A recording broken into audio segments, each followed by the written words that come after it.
ایک تحریک چل رہی ہے، وہ اسرائیل اور امریکہ کی مصنوعات کا بائیکاٹ کرنے کی۔ یہ بھی کچھ غیرت مند مسلمان ایسی تحریک چلا رہے ہیں اور سنا ہے کہ اس کا کچھ اثر بھی ہو رہا ہے۔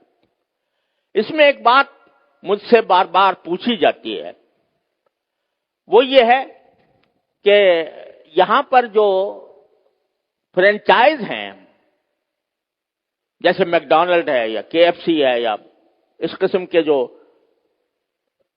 کمپنیاں ہیں جن کی غذائیں وغیرہ بکتی ہیں، اس کے جو مالک ہیں وہ مسلمان ہیں، پاکستانی ہیں۔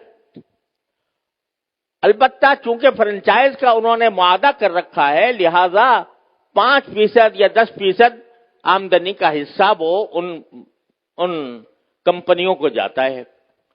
تو اگر ان کا بائیکاٹ کیا جائے گا تو خود ان مسلمانوں کو نقصان پہنچے گا جو کہ فرنچائز لیے بیٹھے ہیں۔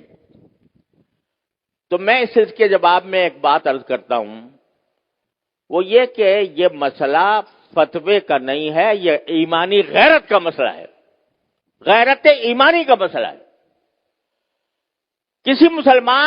کسی غیرت مند مسلمان کو یہ گوارا نہیں ہونا چاہیے کہ اس کی آمدنی کا 1 پیسہ بھی کسی ایسے شخص کو پہنچے جو اسرائیل کو مدد دے رہا ہے۔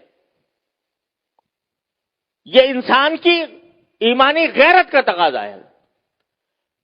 یہ کہنا کہ بھئی 5% جاتا ہے، اب 95% تو ہم کھاتے ہیں۔ ارے بھائی 95% آپ کھا چکے، بہت الحمدللہ، کافی آپ نے نفع بنا لیا۔ اب آپ یہ تو کر سکتے ہو کہ اس فرنچائز کو ختم کر کے اپنا کاروبار شروع کر دو۔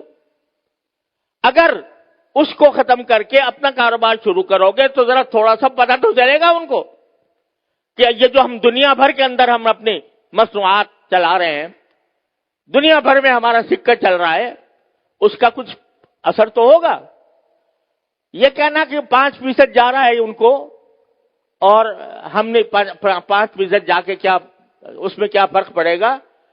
آپ ذرا یہ سوچو کہ اگر کوئی میری آمدنی کا 50% نہیں 1% کسی ایسے شخص کو پہنچ رہا ہو جو میرے باپ کے قتل کی سازش کر رہا ہے، گوارا کرو گے کہ میری آمدنی کا 1% ایسے شخص کو دیا جا رہا ہے جو میرے باپ کے قتل کی سازش کر رہا ہے یا میرے قتل کی سازش کر رہا ہے؟ تو اب یہاں اس کو 1% اور 2% اور 5% سے ناپو گے۔ لوگ فتوے کی بات کرتے ہیں، یہ فتوے کا مسئلہ نہیں ہے، یہ ایک غیرت ایمانی کا مسئلہ ہے۔ اور اس غیرت ایمانی کے تحت یہ میں سمجھتا ہوں کہ کسی غیرت مند مسلمان کو اس کا اقدام نہیں کرنا چاہیے۔ لہذا یہ بھی اس کوشش کا ایک حصہ ہے۔ اور اس وقت یوں سمجھو کہ میں تو یہ سمجھتا ہوں کہ ایک لحاظ سے پوری امت مسلمہ حالت جنگ میں ہے، پوری امت مسلمہ حالت جنگ میں ہے، کیونکہ یہ حملہ صرف فلسطینیوں پر نہیں ہو رہا، معال کار اس کا اثر پورے عالم اسلام پر پڑنے والا ہے۔ لہذا حالت جنگ میں ہے۔ جب اس حالت جنگ میں ہے تو جو لوگ کہ عالم اسلام کے خلاف یہ سازش کر رہے ہیں ان کو کسی طرح بھی نفع پہنچانا، چاہے وہ 1 پیسے کا ہو، یہ ایک مسلمان کی غیرت کو اسے گوارا نہیں کرنا چاہیے۔ لہذا میں اس بات کی حمایت کرتا ہوں کہ ایسی چیزوں کا بائیکاٹ کیا جائے جس کا فائدہ ان طاقتوں کو پہنچ رہا ہے۔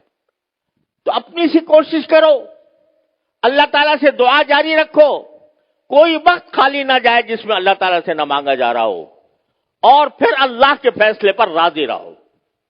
پھر جو اللہ کا فیصلہ ہے وہی برحق ہے، وہ ہماری خواہش کے مطابق ہو تو برحق ہے، ہماری خواہش کے خلاف ہو تو برحق ہے۔